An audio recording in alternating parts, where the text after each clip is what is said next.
Hello दोस्तों, स्वागत है आप सभी का एक बार फिर से हमारे यूट्यूब चैनल में। आशा करते हैं आप लोग स्वस्थ होंगे, मस्त होंगे, अपनी तैयारी में व्यस्त होंगे। मैं पंकज कुमार आपको सामान्य विज्ञान से संबंधित अगली कक्षा लेकर उपस्थित हुआ हूँ।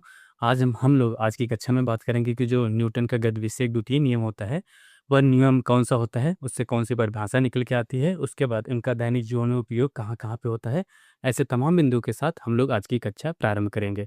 कक्षा को प्रारंभ करने से पहले हम लोग एक बार पिछली कक्षा को रिवीजन कर लेते हैं। रिवीजन करने से एक चीज़ का फ़ायदा ये होता है कि आपको जो भी बिंदु या कह सकते हैं जो भी पॉइंट भूला होता है कल की कक्षा को याद भी हो जाता है। उसी के साथ साथ जब कोई बिंदु या कह सकते हैं जब कोई टॉपिक आपको याद रहता है, उसको सरलता से आप और दोबारा रिवीजन करते हैं तो उसमें और रोचकता बनती है। रोचकता बनने से वो और पढ़ने में मज़ा आने लगता है। इसी वजह से जब रोचकता बनी रहेगी, फिर जो आज की कक्षा रहेगी उसको समझने में या कह सकते हैं आप अपनी कक्षा में इत्मीनान से या कह सकते हैं जब भी क्लास करते हैं इत्मीनान से करेंगे और उससे आपको काफ़ी बेनिफिट मिलेगा।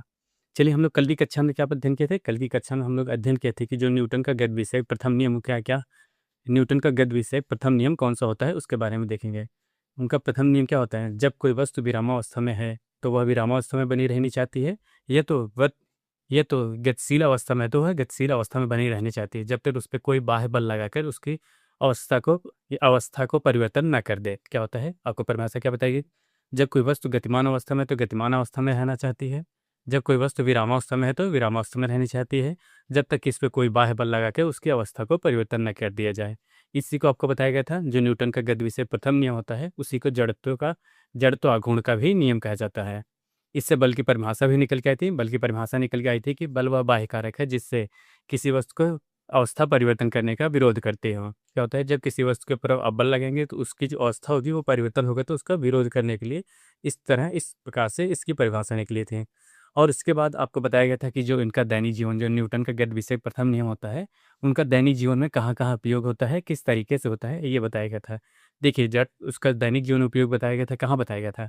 जैसे आप किसी वाहन पे जा रहे हैं या कह सकते हैं कोई भी वाहन है, वाहन पे आप जा रहे हैं, जैसे आपको कहीं उतरना होगा, उतरने के लिए आप अगर वाहन थोड़े धीमे गति से चल रही है, तो आप अगर उतरेंगे तो उसी की दिशा में अगर आप थोड़ा 2 कदम 4 कदम चलते हैं, तो आप सेफ रहेंगे या कहते हैं नहीं गिरेंगे। तो ये उसी तरह उस वहाँ कार्य करता है। अगर उस दिशा के विपरीत आप उतरेंगे, तो आप ज़ाहिर-सी बात है गिरना आपको स्वाभाविक है। गिरना क्यों स्वाभाविक है? ये भी बताया गया था, जो आपका पैर होता है, वह गाड़ी की दिशा के अनुकूल अपने आप को गतिमान कर लेता है, जबकि आपकी जो कमर के ऊपर की बॉडी होती है वह विरामावस्था में रहती है, इस वजह से अब आदमी गिर जाता है। दूसरा बताया गया था, जैसे कोई वाहन चल रहा है, अचानक से ब्रेक लगा दे तो आप आगे झुक जाएँगे। अगर कोई विरामावस्था में वाहन खड़ा है, अचानक से स्टार्ट हो जाए या चलना प्रारंभ कर दे तो आप पीछे की ओर झुक जाएँगे। ये भी बताया गया था। उसके बाद बताया गया था कि जैसे जब कोई वाहन है, वाहन को अगर मोड़ पे मोड़ा जाता है, तो आप जिस तरफ मोड़ा जाता है उसके विपरीत आप उस तरफ झुक जाते हैं। ये भी आपको न्यूटन के गतिविषयक नियम का होता है। और उसके साथ-साथ बताया गया था कि जैसे कोई वृक्ष है, वृक्ष पे फल लगा हुआ है, तो वो आप उसको काफ़ी फ़ोर्स लगाएँगे या काफ़ी तेज़ी से हिलाएँगे तो वह फल टूट जाता है। ऐसे तमाम जगह पे देखा जाए तो न्यूटन का गतिविषयक प्रथम नियम कार्य करता है। ये आपको बताया गया था।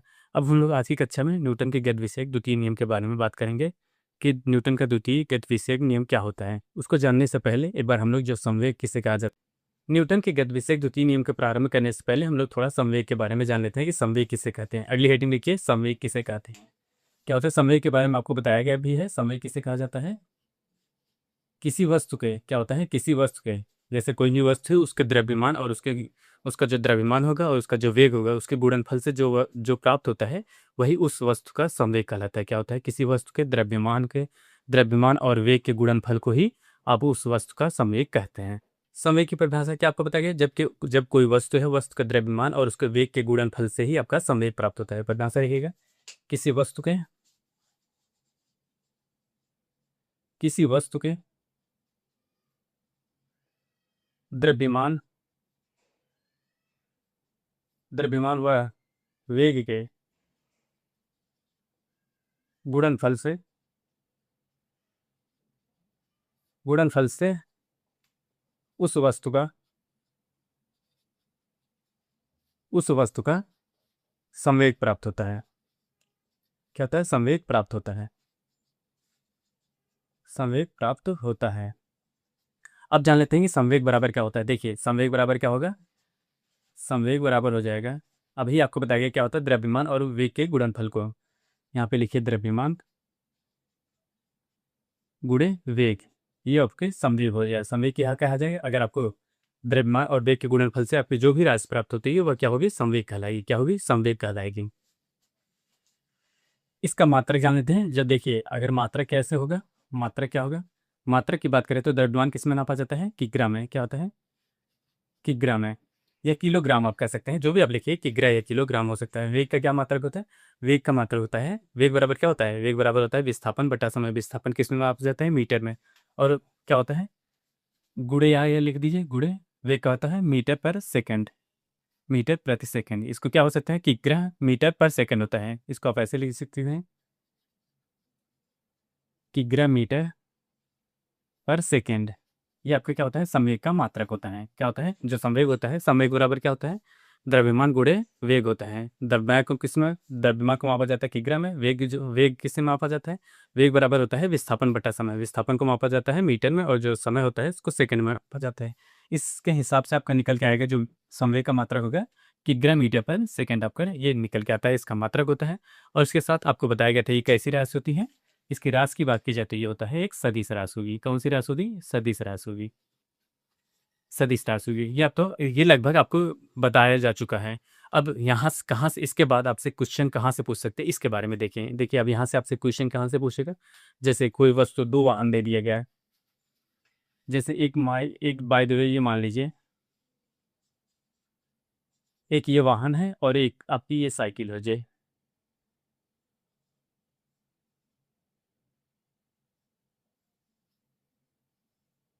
एक ये वाहन है, ये दो वाहन हैं आपके सामने। एक दो वाहन दिए गए, देखा जाए तो इसमें बाय द वे ये मान लीजिए आप, हल्की वाहन, हल्का वाहन। ये हल्का वाहन है, ये भारी वाहन है। भारी वाहन है, ये हल्का वाहन है। अब इन दोनों की समान वेग होगी। जब इन दोनों में क्या होगी, देखिए यहाँ पे लिखते जाएगी, जब समान वेग होगी, समान वेग होगा, समान वेग होगा, होगा तो क्या होगा? जो संवेग होगा, जो भारी वस्तु होगी उसका संवेग अधिक होगा। क्या होगा? समान वेग होगा तो भारी वस्तु का,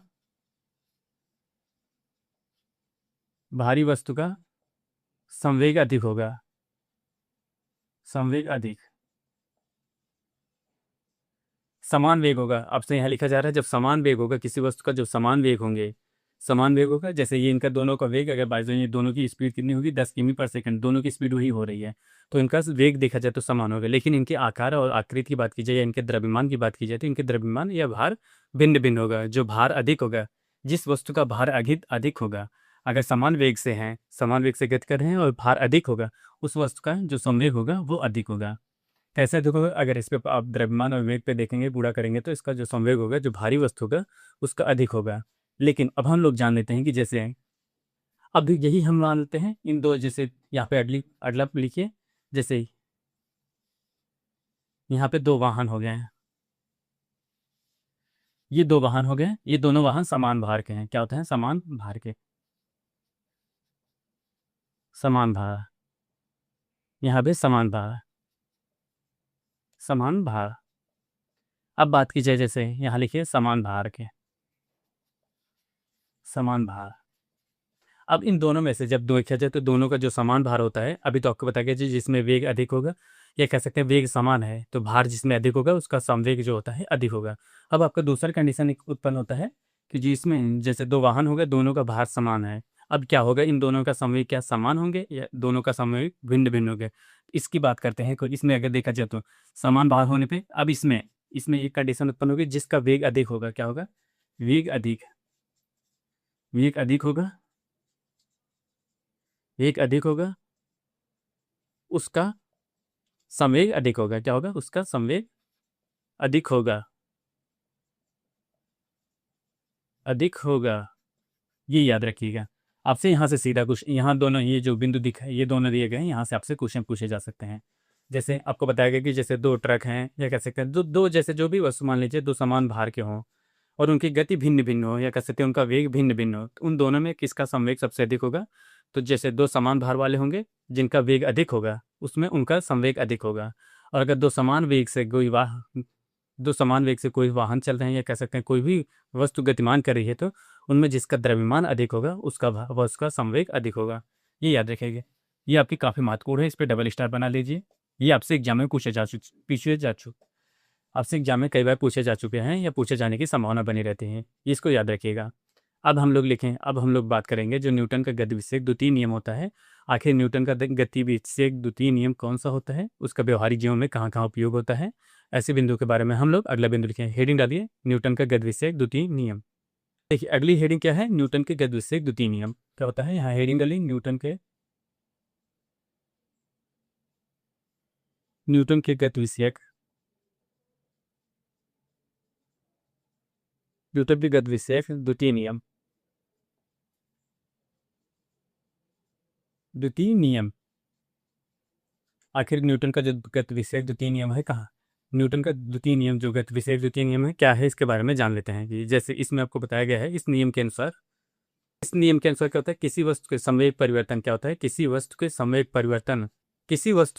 परिवर्तन की दर क्या होता है, किसी वस्तु के संवेग परिवर्तन की दर असंतुलित बल के अनुक्रमानुपाती होता है। क्या होता है, उस बल के अनुक्रमानुपाती होता है। तो यह बल कह सकते हैं, यह बल उसी दिशा में होता है जिस दिशा में वह कार्य करता है।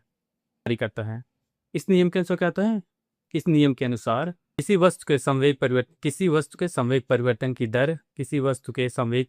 दर आरोपित बल क्या होता है, उस पर आरोपित बल उसके आरोपित असंतुलित बल के अनुक्रमानुपाती होता है तथा वह उसी दिशा में कार्य करता है जिस दिशा में वह कार्य करता है। परिभाषा क्या होती है, इस नियम के अनुसार लिखिए। इस नियम के अनुसार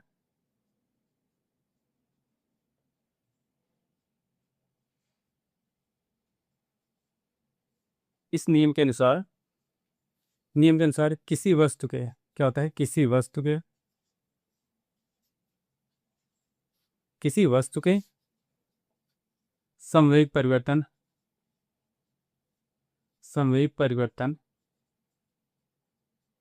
संवेग परिवर्तन की दर उस वस्तु की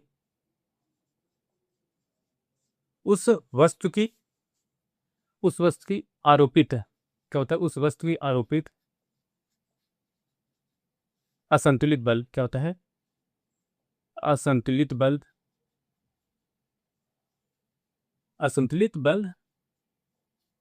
क्या होता है, उस आरोपित असंतुलित बल के अनुक्रमानुपाती होता है। क्या होता है, बल के अनुक्रमानुपाती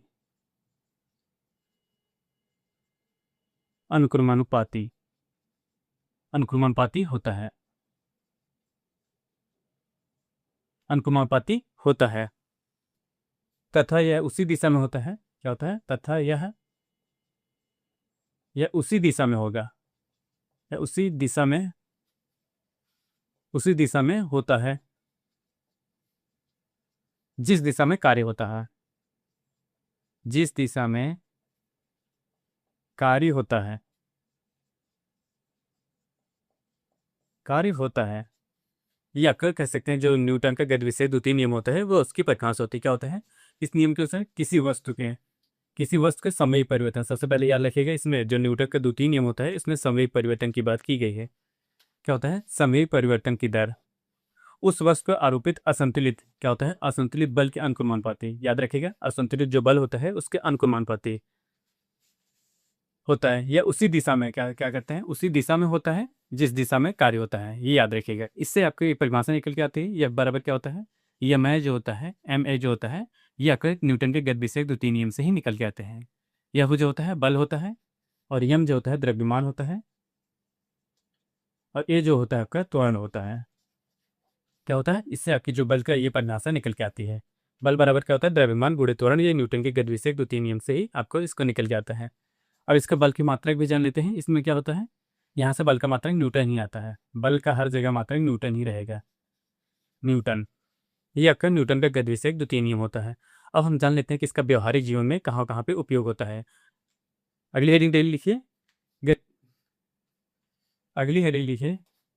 उपयोग, या लिखिए न्यूटन के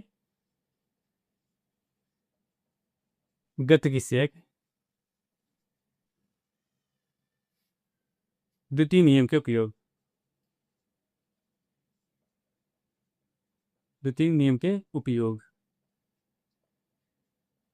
कहाँ कहाँ पे इसका नियम का उपयोग होता है। अगर बात की जाए जैसे आप मैच वैच खेलते होंगे, जब मैच खेलते हैं तो जैसे जो आपकी कैच आती है, कैच को आप पकड़ते होंगे या कभी जो भी देखे होंगे, अगर प्लेयर या टीवी में आप देखे होंगे जो प्लेयर होते हैं कैच को पकड़ते हैं तो अपने हाथ को थोड़ा सा पीछे खींचते हैं। वो पीछे क्यों खींचते हैं? इसमें जो न्यूटन का द्वितीय नियम होता है वो कार्य करता है। जैसे पीछे खींचेंगे तो उसमें जो जो गेंद रहेगी उतना अपना वेग से, जिस वेग से आएगी उसको वेग को कम करने के लिए कोई भी प्लेयर होता है वो अपने हाथ को पीछे खींचता है ताकि उससे कम से कम चोट का अनुभव हो सके। ये होता है, ये आपके द्वितीय नियम के अनुसार ही कार्य करता है। फिर लिखिएगा पहले क्या होता है? कैच पकड़ते समय, कैच पकड़ते समय खिलाड़ी अपने हाथ को, क्या होता है, अपने हाथ को पीछे खींचना, पीछे खींचना। अगर कोई भी प्लेयर होगा जो अपने हाथ को पीछे नहीं खींचेगा तो जिस वेग से गेंद आती है तो काफ़ी अधिक चोट लगने की संभावना होती है। इसी वजह से उसको गति को कम करने के लिए कोई भी प्लेयर होता है अपने हाथ को पीछे की तरफ खींचता है। आपका ये न्यूटन के गति विषयक द्वितीय नियम के अनुसार ही कार्य करता है। और इसी के साथ इसका दूसरा नियम क्या होता है? जैसे आप कह सकते हैं गाड़ी जो होती है, गाड़ी में जिसमें कह सकते हैं जो स्प्रिंग होता है या साकर होता है, जिस वाहन में साकर नहीं होता उस पर काफ़ी झटके का अनुभव करते हैं, कह सकते हैं काफ़ी दिक्कतें का सामना करके आप सफ़र करना पड़ता है। इस वजह से जैसे गाड़ियों के क्या होता है, गाड़ियों के झटकों से बचने के लिए,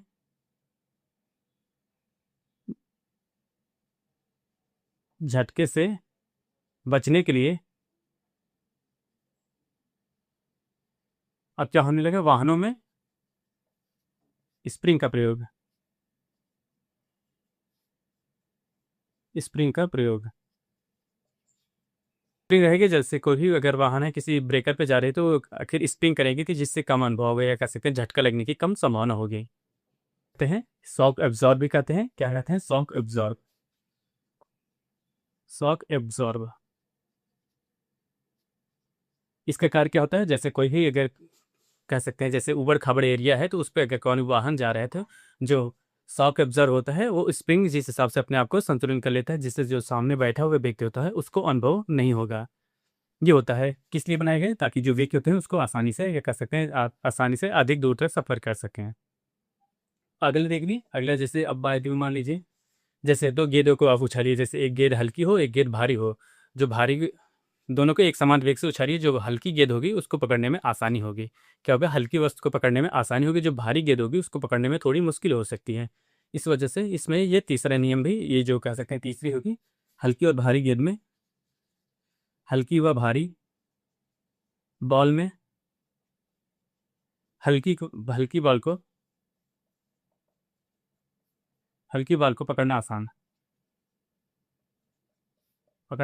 होता है। क्या होता है? हल्की जो बॉल होगी उसको पकड़ना आसान होगा। ये होता है, कह सकते हैं कि जो न्यूटन का गति विषयक द्वितीय नियम होता है, हम लोग न्यूटन के गति विषयक द्वितीय नियम के बारे में जान चुके हैं। क्या होता है? किसी वस्तु के पर सामयिक जो परिवर्तन होता है, परिवर्तन की दर जो होता है उसमें वस्तु संतुलित है, असंतुलित, याद रखिए असंतुलित बल के अनुक्रमानुपाती होता है। क्या होता है? अनुक्रमानुपाती तथा उसी दिशा में कार्य करता है जिस दिशा में वह पहले से कार्य करता है। आपके इसी से जो परिभाषा कह सकते हैं, ये परिभाषा होती है उससे आपको जो निकल करता है यह बराबर या मय होता है। ये होता है इसके व्यवहारिक जीवन में क्या होता है, जैसे कोई भी व्यक्ति होता है या कोई भी खिलाड़ी होता है जब गेंद को कैच करता है, कैच करने के दौरान वो अपने हाथ को पीछे कर लेता है। पीछे इसलिए करता है कि जिस वेग से गेंद आती है, अगर वह अपने हाथ को उसी स्थान पे टिका दे तो उसको हाथ में काफ़ी अधिक चोट लग जाएगी। इस वजह से वह अपने हाथ को पीछे करता है ताकि जो गेंद की वेग होती है कम की जा सके और अधिक, और जो होता है कम उसको चोट का अनुभव कर सके। और दूसरा भी बताया गया है, जैसे जो गाड़ी होती है, जैसे कोई भी क्षेत्र होता है या जहाँ पे ऊबड़ खाबड़ क्षेत्र होता है उस पर अगर आप सफ़र करें तो सफ़र के दौरान आपको काफ़ी झटके लगते हैं। कह सकते हैं आपकी जो पीठ होगी या कह सकते हैं कहीं अन्य जगह पे आपको चोट लगने के खतरा हो सकते हैं। इसी वजह से अब वाहनों में स्प्रिंग का प्रयोग किया जाने लगा, जिससे जो गड्ढों का हो वो स्प्रिंग उससे अब्जॉर्व कर ले, इससे जो व्यक्ति उस वाहन पे बैठा है उसे कम से कम अनुभव हो सके। उसके बाद जो होता है हल्की गेंद और भारी गेंद, दो गेंदों को उछालेंगे, जो हल्की गेंद होगी उसको पकड़ना आपको आसान होगा। ये कार्य होता है न्यूटन के गति विषयक द्वितीय नियम के अनुसार। अब हम लोग कल की कक्षा में देखेंगे न्यूटन का गति विषयक तृतीय नियम कौन सा है, कहाँ पे उसका व्यवहारिक जीवन में प्रयोग होता है। ऐसे तमाम बिंदुओं के साथ हम लोग कल की कक्षाएं प्रारंभ करेंगे। आज के लिए बस इतना ही। आप हमारे चैनल पर नए हो तो चैनल को लाइक करें, शेयर करें, सब्सक्राइब करें। मिलते हैं नेक्स्ट वीडियो में, तब तक के लिए धन्यवाद, बाय बाय।